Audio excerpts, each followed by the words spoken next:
Welcome back, everybody. With this final installment, we finished the story of antebellum America, or in other words, how the sectional tensions that revolved around slavery would eventually end up in eruption, conflict, and war. Let's start with the election of 1856, is where we left off in our last installment. Fremont doesn't win.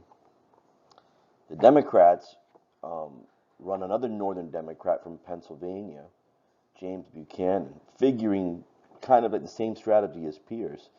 He's so removed, far removed from the entire controversy of the last 10 years or so, Compromise of 1850, Fugitive Slave Act, the Kansas-Nebraska Act, that the voters might actually look at him as somebody that could somehow walk a middle road and avoid, unlike Pierce, the divisive issue of slavery. He narrowly wins. Those states that he's these northern states that he surprisingly carries, Pennsylvania and Illinois and Indiana, he narrowly wins those states. So the Democrats realize um, they might have gotten away with things in '56, but it's only a matter of time before we're going to lose the White House.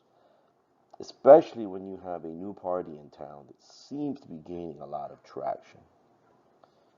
Unluckily for President Buchanan, he's going to be president, and within a couple of months of taking office, we're going to get the Panic of 1857, which is one of several economic panics and downturns that we'll discuss later on in class. But an economic depression is never really a good foot to start on. Buchanan is going to have a very troubled presidency. Most historians look at Buchanan as perhaps one of the worst presidents we've had. Certainly negligent, one of the most negligent presidents that we've ever had, particularly in the time of great national crisis. But many things come together during his presidency um, that would eventually lead, instead of alleviate the situation, aggravate it and lead us to conflict. And let's talk about the infamous case of Dred Scott, or formerly known as Dred Scott versus Sanford, which was decided March 6, 1957, and was yet another drop in the bucket that was about to overflow. A bit of a background here. Dred Scott, of course, was a slave. He had lived with his master many years in Missouri, a farming family, until they sold him in 1831 to a John Emerson, who was an army surgeon. In 1837, Mr. Emerson moved to Wisconsin, the Wisconsin Territory, with Dred Scott. And mind you, in Missouri, slavery might have been legal, but in Wisconsin, it was not. There was no slavery. This is an important fact later on in the Dred Scott case. In 1838, Emerson uh, travels to Louisiana and marries Eliza Sanford while leaving Dred Scott up in Wisconsin and leasing him out um, to other army officers, which is strange. He was practicing slavery, and he was leasing out a slave in a state which slavery was not legal. 1843, 1840, I'm sorry, the Emerson's return to Missouri with Scott.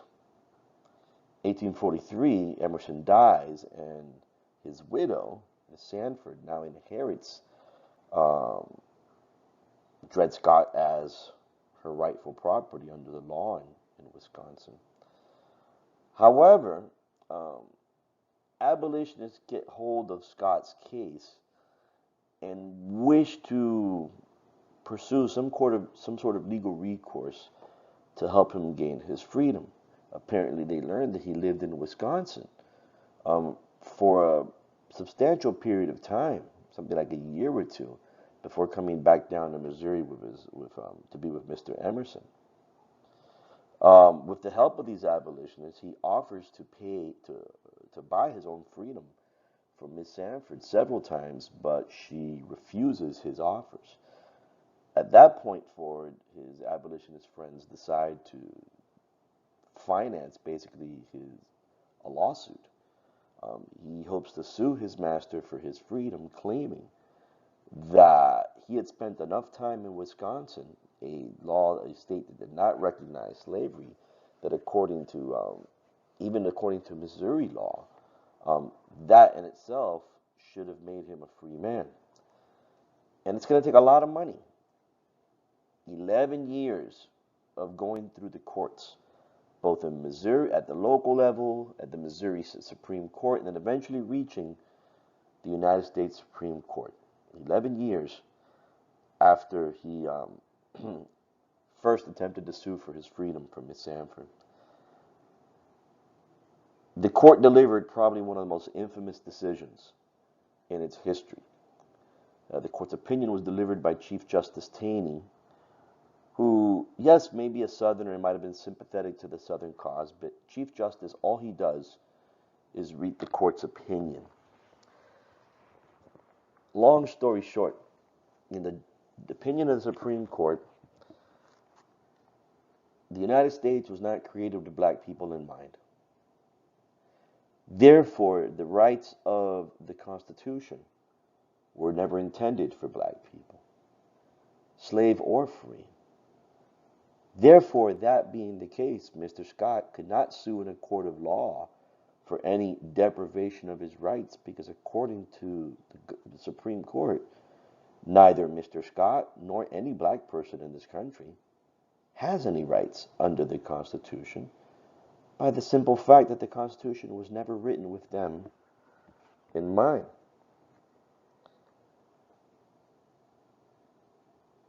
With this singular decision, the fate of every single black person in this country, slave or free, is in jeopardy. Because the Supreme Court of this country basically said that you are not citizens, therefore you have no rights under the Constitution, and cannot hope to ever seek any sort of justice from our courts. Mr. Scott, you are not and never were a free man. You continue to be the property of your mistress, Miss Sanford. It becomes more troublesome because as they explain the opinion, they go on to claim that Congress never had any authority declaring, for example, we go back to the 1820 Compromise. Congress never possessed any authority to pass any law depriving persons of their slave property in the territories. The Missouri Compromise, according to the Supreme Court, had always been unconstitutional because the right to property is protected under the Fifth Amendment. And if the Supreme Court recognizes black persons as property, then this right to property exists anywhere. That's the other layer of danger behind this decision. Of course, the South rejoices and the North is incensed. The Kansas question has yet to be resolved, and Buchanan wants it resolved. Buchanan, early in his presidency, actually supports the admission of Kansas as a slave state. He wants to get it over with. Therefore, the pro-slave legislature, which won that bogus election, convenes a constitutional convention and writes a pro-slavery constitution for the state of Kansas. This is referred to as the Lecompton Constitution, who is supposed to be the rival to the Lawrence Constitution, which is the Free State Constitution, but it's not recognized by the federal government. But we've already talked about the process to statehood. That pro-slavery Constitution needs to be submitted to the voters of the state. And when it was in 1857, it was rejected by more than 10,000 votes. Buchanan is frustrated. He tries to pressure Congress to accept the Lecompton Constitution anyway and admit Kansas as a state, but northern congressmen are not going to do it. And once again, the violence returns. Pro-slavery communities fighting against free state communities for the future of Kansas. And this is not going to be resolved until the war actually starts in 1861. And under Lincoln, they just say, to hell with it. Kansas is in it as a free state in the Union. End of story.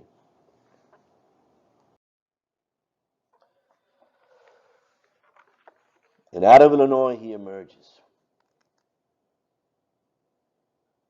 A new figure on the political horizon. Well, not so new.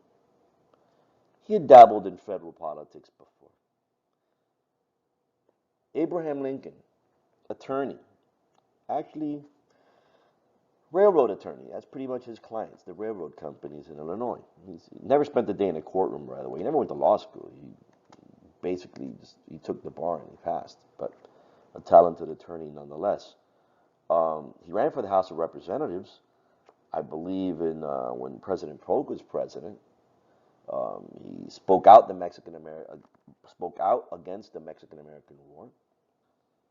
He voted in support of the Wilmot Proviso, but at that time he was not on the side that most voters wanted, and he only serves 2 years, and he goes back to practicing law.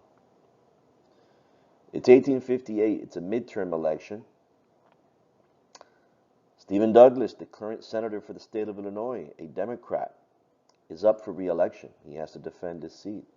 He has a challenger, this somewhat obscure attorney that only a couple of years ago went back into state politics because of the Kansas-Nebraska Act, joining the newly forged Republican Party. And he is the Republican candidate that's going to challenge Douglas for the presidency. And these men know each other. There is a history between them. Its name is Mary Todd. Mary Todd was courted by Stephen Douglas years before she ended up marrying Abraham Lincoln. Abraham Lincoln and Stephen Douglas, throughout the more or less fall of 1858, from August 21st to October 15th, agreed to host 7 debates throughout the state of Illinois, leading up to the election. Douglas is the champion of states' rights and popular sovereignty, whereas Lincoln, not against states' rights, is against the expansion of slavery, and he's the champion of free labor. He's phrasing it that way. What about jobs for white men? Lincoln is no abolitionist, by the way. Whereas Douglas, and I'll read you Douglas's words. I am opposed, and he says this in one of the debates, I am opposed to Negro citizenship in any and every form. I believe this government was made on the white basis. I believe it was made by white men for the benefit of white men and their posterity forever. He believes that this government is a government of white men with no room for black people. And the Dred Scott decision was quite clear of that. President Lincoln, on moral grounds, is against slavery. This is the difference between the two men, basically. Douglas is pro-slavery, but he wants to leave it up to the states. Where it exists, and if it expands, let people decide on their own. Lincoln is morally against the practice of slavery, but agrees to leave it alone where it exists. This is very important that you know this. If he does draw a line in the sand, it's against its further expansion. Whereas Douglas believes this is a government for white men and white men alone, Lincoln is perhaps more flexible. Okay? Don't place him in the 20th or the 21st century. Lincoln is very much a man of his era. Lincoln does believe that fundamental basic rights should be extended to everyone as declared in the Declaration of Independence by Thomas Jefferson. How far is Lincoln willing to go? Well, that's a question of debate. Okay, just because he was against slavery on moral grounds and its expansion in the West and the and the expansion at these basic fundamental rights to blacks as well as immigrants does not necessarily mean he stands for black and white equality. And both sides, of course, tried to paint their opponent in the worst possible light, the most hyperbolic light as possible. Douglas called Lincoln a black Republican. Well, that was an insult at the time. He accused Lincoln that Lincoln's openness to his opposition to slavery and his openness to granting black people fundamental rights. And he's saying this in opposition to the Dred Scott case. What you're going to do is you're going to promote race mixing, amalgamation, and the end of the black and the white race. And that's a common trope nonsense that racists have been saying forever. But in the 19th century, it's a very common way of thinking. Lincoln, of course, rejected that accusation. Just because he was against slavery and its expansion does not mean that he was for putting black on whites on an equal basis politically, okay, and socially. Lincoln accused Douglas of being behind a plot to nationalize slavery, to have it spread across the country through the scheme of popular sovereignty. Douglas defended himself via what he called the Freeport Doctrine, that in the end, okay, whether slavery will expand to one state or the other will be up to local governments. Hence, it's not a guarantee. No one can say with certainty, that slavery will spread. And so, these two men spoke on 7 occasions. Pretty marked difference between the two men, and slavery is the central issue here. Pretty marked difference between the two men and how they saw things. But the one that I really want you to keep an eye on is Lincoln. Remember, I'm going to repeat it again. Morally against slavery, but willing to accept it where it exists so long as it expands no further. And yet, his political opponents would deliberately try to read more into what Lincoln was actually suggesting. But that's politics, right? Come election day, Lincoln doesn't win, to be honest with you. And Douglas is able to defend his Senate seat. Remember, back then, it was not up to a popular vote. Back then, it was the Senate that elected the senator. But it doesn't matter, because Lincoln gave such a good performance that somebody did notice him, the Republican Party.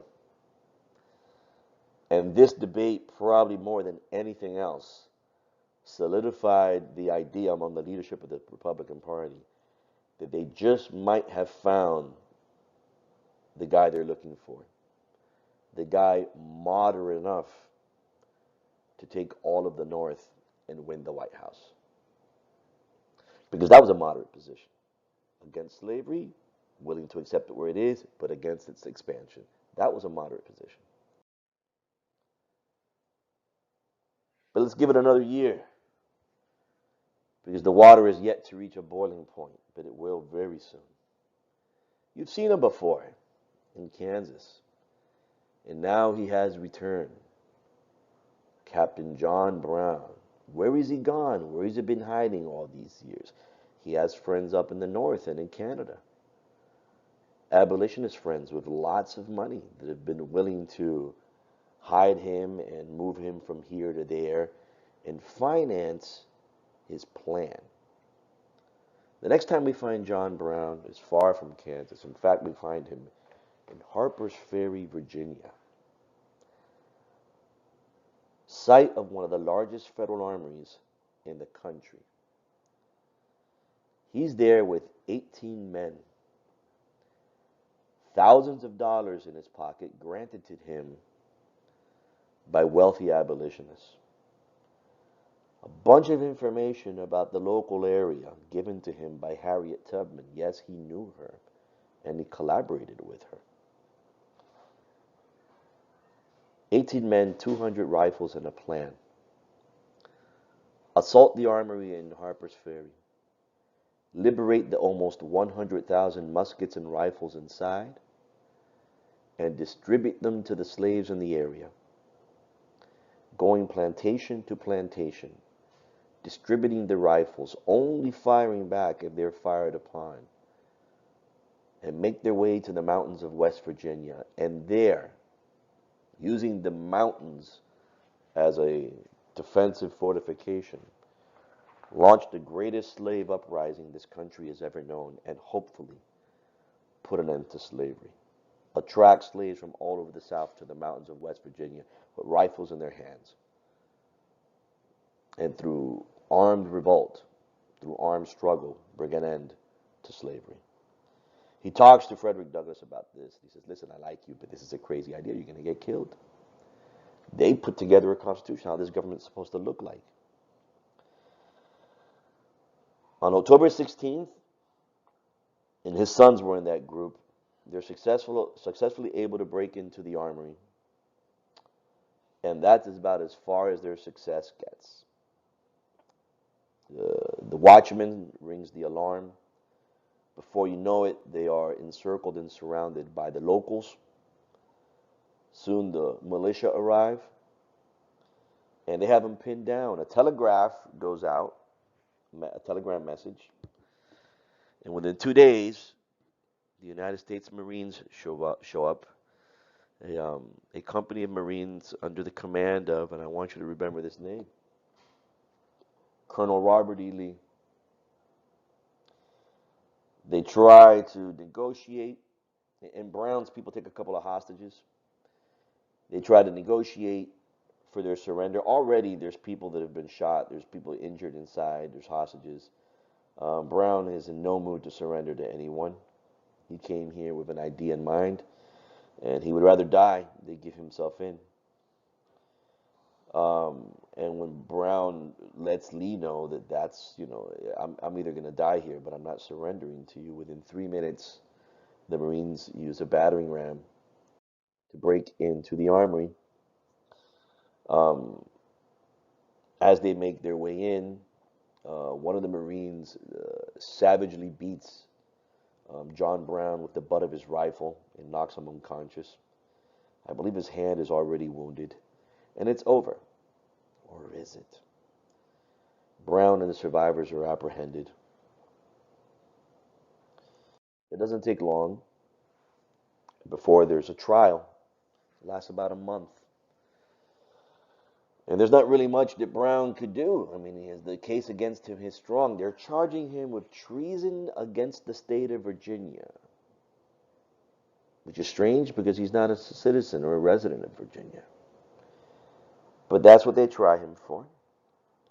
The South sees him as a villain, or if they would have used the word terrorist back then, they would have called him that.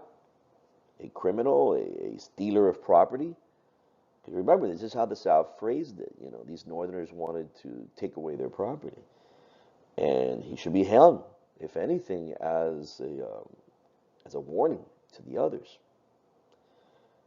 The North you have to be, because John Brown's legacy has only been revisited very recently. For over a century, John Brown was just waved away as an insane man with an insane plan that never had a chance of succeeding. But there's a lot of holes in that theory. People don't hand a lunatic thousands of dollars. Okay? But the North, some called him a hero. Church bells rang throughout the North for John Brown. Black businesses closed in honor of John Brown. Some Northerners tried to keep a distance from John Brown. Abraham Lincoln condemned what John Brown did. Others called John Brown crazy. But you have to understand why they're doing this. If your friend is facing the gallows, How are you helping your friend by calling him crazy? And maybe this accusation of insanity was a desperate attempt to keep him from the gallows, which it did not work. Um, and on December 2nd, he's executed. It's nothing new. I mean, we had the death penalty in this country for many years, and we still do. Except this is a peculiar case because he died for a reason that meant so much to so many people, whether they were for or against it. And in his last words, what he basically says that whether I'm killed here or not really doesn't matter. The fact that you're is proof that we have a serious problem in this country, and I don't see it being resolved peacefully. I'm paraphrasing, of course. In a very short period, it is going to be resolved, and it's going to be resolved by blood. Hence, John Brown, the prophet, the meteor. Why so many historians look at him as not only the spark, but the man that prophesied the war that was to come. And many say the beginning of the end of slavery began on the gallows when John Brown's life was taken from him.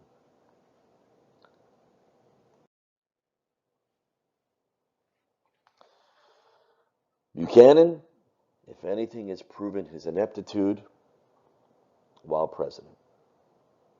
It's time for another election. We're about a year removed from John Brown. The Democrats hold their convention.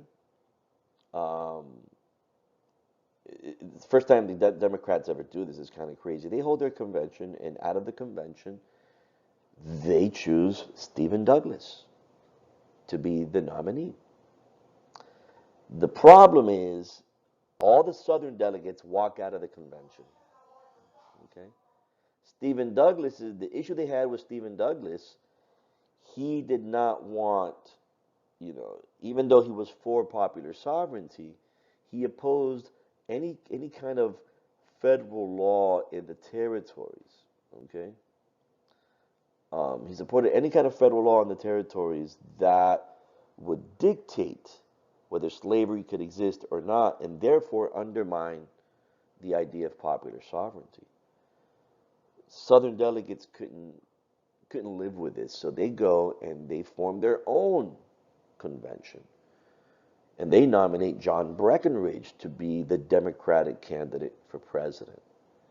And what differentiated him from Douglas, he supported popular sovereignty, but he also wanted the federal government, okay, to write in law guarantees property rights for slave owners in the territories, to close that loophole, that gray area, if you will, that Dred Scott tried to benefit from during his court case. Oh, by the way, I never finished. Dred Scott dies of tuberculosis a couple of years later. He doesn't win the case, but his mistress she can't keep paying for the case, so she just lets it go. And he's sold to a man, and the man frees Dred Scott, and a couple of years later he dies. He's already dead. He dies in 57 of tuberculosis, but that was a sidebar. The Republicans run Abraham Lincoln in a very contested convention that summer because there were people there, heavyweights, Charles Sumner, Seward. They could have given the last guy another chance. And they go with Lincoln for two reasons. Because he's not an abolitionist. He doesn't have that baggage. Because he has barely any political baggage at all. See, you know Lincoln now. You know the complete picture of Lincoln. In 1860, who the hell is Lincoln? Nobody knew him. Compared to Douglas, he didn't have any political track record except for 2 years in the House of Representatives back in the 1840s and a couple of years in the Illinois State House. He had no political baggage. and his position on slavery was moderate. That's exactly why they wanted him. So now, it was just crazy. Like, if you ever want to guarantee the other party wins the election, split your party. That's exactly what the Democrats did. And to not be undone, the election became a four-way race. John Bell created a third party, if you will, the Constitutional Union Party. Long story short, guys, could we go back to the way things were before and hopefully salvage the Union? Well, the election happens. Breckinridge does really well in the South, but it doesn't matter because they don't have the electoral votes to win the White House. And it doesn't help them that the southern states that do have a healthy amount of electoral votes are stolen by John Bell. Douglas only wins Missouri. He doesn't even win his own state. And Lincoln pulls off what Fremont couldn't pull off before. Not only does he flip California, he flips Illinois, Indiana, and Pennsylvania. They pull it off. Based on the northern vote alone, they put a man in the White House. But how's the South going to take this? Thus marks the beginning of the Lincoln presidency. And Abraham Lincoln's going to be elected and move on to be the 16th president of the United States. And so I want you to contemplate this question now. Why did the Republicans win the election of 1860? But what happens after that? Southerners had been threatening for a while, particularly running up to the general election. If that black Republicans, that's the word they would have been, that black Republican wins the White House. See, they didn't bother with nuance. And that's how politics get. You know, politics has no shortage of hyperbole and crazy extreme accusations. And the position of the South was, if that enemy of slavery and therefore an enemy of the South wins the White House, that means we lost the House, we lost the Senate, and we lost the presidency. There is nothing to stop the North from putting an end to slavery once and forever. And the only way for us to survive, okay, as a slave society with our property intact, is that we need to get out of here. We need to secede. The legality of this, the constitutionality of this was questionable. Actually, if you look at the Constitution, I believe it's Article 6, it's pretty clear. Secession is unconstitutional. You could not. But they felt it was the own, you know, and I'm not saying, you know, right or wrongly. Their cause was a vile cause, a horrendous cause. But they believed that their cause was just. And they felt the only way to survive was to secede. And they didn't wait long. Already, there were plans within plans. Already, they were setting the stage to do exactly this if Lincoln wins. And think about this. Lincoln did not even appear on the ballot in any southern state. He didn't need to. The Republicans didn't waste their time. And now they learn that this man who was an enemy of slavery, they ignore the fact that he was okay with it existing, is now the president of the United States. He's going to take office in March. It starts with South Carolina. On December 20th, 1860, they pass an ordinance of secession and declare themselves independent from the United States, therefore seceding from the United States. And 1, 2, 3, 4, 5, 6, and the seventh state, Texas, does this on February 1st, 1861. 3 days later, delegates from all 7 of the original Confederate states meet in Montgomery, Alabama for the Montgomery Convention. And there they draft a constitution for the Confederate States of America that's basically a carbon copy of the American Constitution, but with slavery codified into law forever. They elect a provisional government, provisional Congress, a provisional president, Jefferson Davis, senator from Mississippi, a vice president, Alexander Stephens, senator from South Carolina, a government, and basically declared to the United States government that they no longer consider themselves part of the United States government, are now independent of the United States government, have seceded, and are their own nation. President Buchanan does nothing. This new government issues a demand to vacate all military forts and bases in the South, says that is now a foreign army on foreign soil. And Buchanan complies for the most part. And just in case there's still any confusion about what this government was about, in case you're still holding on to some idea that it was about tariffs or states' rights, let's visit the cornerstone speech that was delivered by Vice President Alexander Stephens days after the Montgomery Convention ended. And in Stephens's words, our new government rests upon the great truth that the Negro is not equal to the white man, that slavery, subordination to the superior race, is his natural and normal condition. Our new government is the first in the history of the world based upon this great physical, philosophical, and moral truth. That was the cornerstone of the Confederate States of America.